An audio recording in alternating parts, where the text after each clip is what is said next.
The usage of bell is an integral part of falconry. It is also the part and parcel the hawk furniture. There is no definite evidence as to when bells were first used, or by whom, but that even in modern days, when there are technological advances in the field and GPS and satellite devices are quite in vogue in Europe and elsewhere, bells are still considered as a vital tool to locate and pinpoint the hawk in the field. Pakistan has traditionally been the provider of good quality bells to the world. Before the partition of the subcontinent, the city of Amritsar used to be the center of the hawk's furniture. After the partition and coming into being of Pakistan, this center shifted to Lahore. Even before the partition, the Pakistani side of the Punjab had a tradition of bell making, or so writes the translator of Baznami Nasiri, Call, D.C. Phillitt, in his note on Indian hawk bells. Journal and Proceedings of the Asiatic Society of Bengal. Indian hawk bells, light and sonorous, are justly valued even in Europe. Their manufacture is now confined to 2 villages in the Punjab, the village of Kalar in the Rawalpindi district being the more famed of the 2. The method of manufacture, or the method of tempering, is a trade secret, jealously guarded. There is one particular name associated with bell making that has almost the reputation of a legend in the area. His name was Din Muhammad. His bells were handmade, of course, as there were no modern tools back then, and they commanded a huge respect and popularity with both the local and British falconers resided in India. During the colonial times, a good bell is that which is not only sonorous, but also light, so as not to be cumbersome on the hawk in its flight. And Din Muhammad's bells possess both these qualities.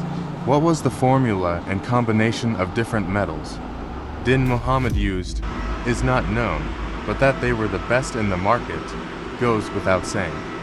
The same Phillitt talks of one certain Major Hughes of Calcutta Mint, who analyzed a Kalar-made bell, and it turned out that it was composed of 61% copper, 28% zinc, and 1% impurities like iron and tin. Kent Carney, the world-renowned falconry expert and curator emeritus of the Peregrine Fund, had the opportunity of meeting with Din Muhammad in the 60s, and he was all praised for his bell-making skills and his mastery in the field. In one of his interviews, the tradition of bell-making continued after Din Muhammad, and manufacturers of Kalar in the Rawalpindi district. Today, as many people know, Sialkot, a Pakistani city on the Indo-Pak border, is world-renowned for its quality sports good. It's true even for falconry furniture. As for bell-making, the center has shifted from Lahore and Kalar to Attock, and there is one particular name that is associated with modern bell-making. Needless to say, he has gained a reputation of almost at par with Din Muhammad of the olden days. His name is Aftab Hassan. Aftab Sahib is not only an accomplished spurveter, but also a master bell maker. His bell-making technique is not only innovative, but also in consonance with the traditional ways of achieving the 2 basic goals of the art, that is, sound and weight. Today, he is a major provider to the falconry furniture establishments, both inside and outside of the country, gifted with the rare qualities of skill, art, and dedication. Aftab Sahib has spent a lifetime in the field sports. He knows the nuts and bolts of the art, and the vital needs of the modern-day falconers.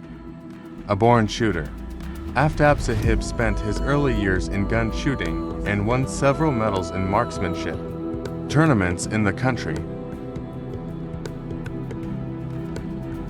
In his later life, his passion shifted to falconry, with special interest in sparrowhawks.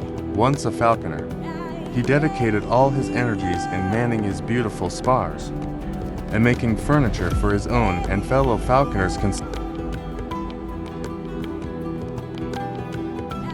His what-I'm hobby then took a commercial turn, and he became one of the foremost bell makers of Pakistan. and a par excellence one for that matter.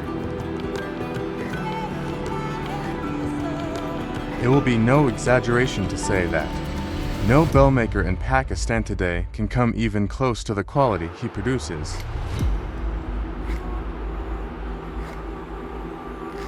Sitting in his workshop for long hours day in day out, he works with his expert hands to carry on the tradition and heritage of his native province, the Punjab, that was once the pioneer in quality bell making. Be it the size of the goshawk's bells, the tiercel goes, the long-winged, or small raptors like those of merlins, kestrels, shikra, or spars, his skill, talent and finesse are evident in each and everything he produces.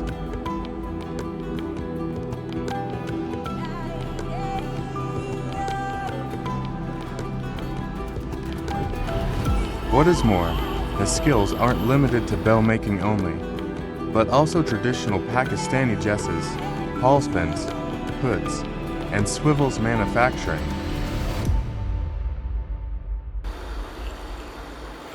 They are not only the masterpieces of fine craftsmanship, but there is also an aesthetic value to them, which is a sine qua non of Pakistani furniture making. So, you have it both beauty and utility in one package. To lend a helping hand in his workshop and assist him in his work, he has also hired and trained quite a few pupils in the field that will carry on the torch of the Punjab bell making art in future for the coming generations. Like a true master falconer, he is a genuine character who not only follows his interest in falconry with passion, but also his furniture making skills in general